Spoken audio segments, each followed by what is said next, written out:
Hello guys, in this particular video, this is the full elite video of the two bosses and the last boss that we attempted but we couldn't get past it. And what we did was, if you can see these flames, I have one, two, four, and there's one over there somewhere. And just behind this guy here, but you can't see it. So in the beginning, all of these are all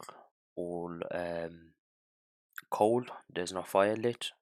So what you have to do is I put the tanks over here, and you have one big giant ice thing standing in front while you have a lot of ice around Mr. Freeze.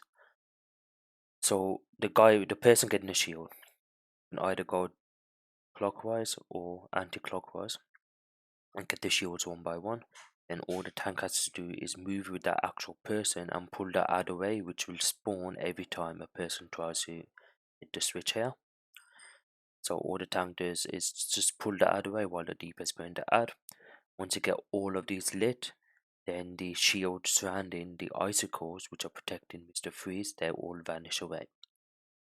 So every time you turn these switches, you can have giant ice monsters spawn, and these ice monsters are going to be charging, so can kill them. But once you have all of these 5 lit, then you basically use the charge of the ice monsters to break the ice surrounding Mr. Freeze. So what we did was, once all of these were turned on, everyone stood basically in one area. Like they all stood here, and I stood here, and I pulled all the ice monsters. So every time they did charge me or the group, they went through the group, and they broke most of the half of the ice that was surrounding Mr. Freeze. And then when the ice was broken, then we stood on this side where the rest of the ice was, and I pulled all the ice monsters back in front of the group. And when they did charge, they broke the rest of the ice. So that's how you do the first boss. And as you get Mr. Freeze's health down, he can't summon any more ice creatures if you hit these switches again. Once the ice thing comes down, let me show you if I can. The audio. Let's skip this a bit forward. Let me see if I can show you. I don't think I can. Yeah, we've gone past it. So what happened was, once Mr. Freeze was around, well, down by that much, you had some switches show up on these flame things. So what someone had to do was turn these on, so the ice monsters that Mr. Freeze was summoning wouldn't go away. Because if you don't turn this on after after the ice shield is gone and they stay cold, then Mr. Freeze can summon these ice monsters, and you get too many, and that wipes the group. There was one in the middle as well, but that despawned for some reason. And now the poison ivy fight was easier than I thought it would be, because in the regular version, I know the healer needs to get that trinket, which one removes mind control effects, number two it heals a group, and number three it debuffs poison ivy. So let's skip over. So as you can see, I was mind controlled, and what happened was, someone is getting the switch here, as you can see in the corner, and all they do is aim it at me, which they did, and then I was out of mind control. Simple as that. So if you guys want to see that again, I got mind controlled. As you can see, poison ivy has the control, and if you look in this corner here very quickly, there you go. And I will talk about the skull in a second, and there you go. So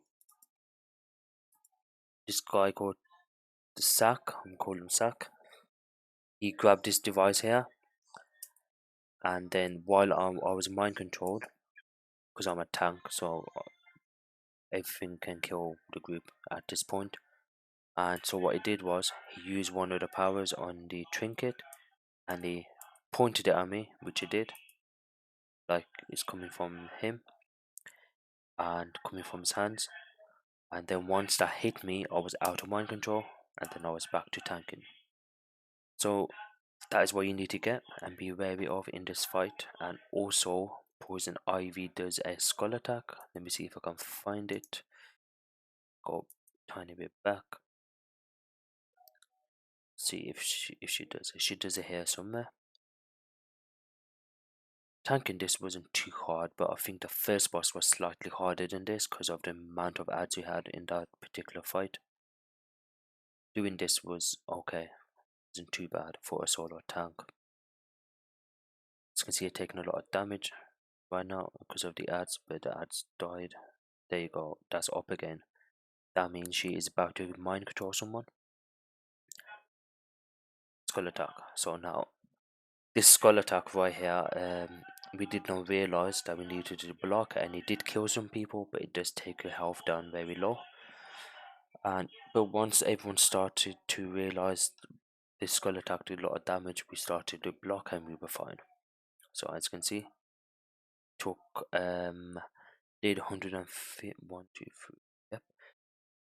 So it did a damage of 115k AoE on the whole group basically, except for Rude. He had a shield up, personal shield, and Trail did as well. But the rest of us who didn't and did not block, everyone's health is at the same level. Maybe this damage might be different for these guys, but I'm sure it's percentage based rather than damage based. But it does take our health down to around 5%. So be very very careful of that. In the regular version, um, you don't feel it as much, but in the elite version you do. As you can see, knocked us down, then the healers healed us up, and then I got mind control again. So the second boss fight ain't too bad. It's just the first one they need to be wary of, and that's about it. Just a simple guide on the first two bosses in Elite. The last boss we tried because these guys who were taking the ball across from here, if you hold on it for too long in Elite, it number one drains your power, as you can see. Number two, it does a lot of damage. Sometimes it can kill you if you pass it on to someone else. So as you can see, okay, what happened was he gave it to him. Now he's taking it forward, and we were only able to get this up to 2. After that, we had the Red Rage, I think it's called. Red Death, I forgot what it's called, but it's the boss from the last boss in the solo instance. He came out and he started pulling on the group. I did my best to melee him as a solo tank, but then the Merciless boss came out as well. So then loads of Robins came out, and it was simply too much for one tank to deal with. But we were able to kill the first mini boss that came out, but then we kind of wiped after that. Too many people were out, and one of the guys doing the ball they died. So let me show you what happened. So we got this to 1, as you can see, and then I got knocked out. Don't know what killed me, but something took my health. As you can see, got damage of 23k. Then something else hit me here. No idea what it was, but it took my health out pretty quick. So as you can see, the Red Death is one of the mini bosses. So I did try to melee his Cyclone pulls because he was pulling on the group. As you can see, he's in the air, mid-air, and then we had and that's when we wiped. Actually, no, we didn't. We're still alive. And then show you the second mini boss. There you go. So now the second mini boss is the Merciless from the Lost of Souls raid. Then you have Red Death here. So you essentially have 1, 2, 3 bosses with all these dark robins. So when we do go in here for next time, we will have two tanks. So one tank grabs all the ads and maybe one of these bosses, and then we just burn down um the red, this guy here, no, this guy here, red death. So that is what, and that's what we're gonna do next time. So I think that's about it for the video. Just a quick guide for elite, especially the first two bosses. The last boss, we did have a game plan, but a few people um DC'd and couldn't get back, and we couldn't get back into it, so we just disbanded. Yeah, please like, comment, and subscribe, and please let me know if you guys have completed elite and how did it go for you guys. Thank you for watching.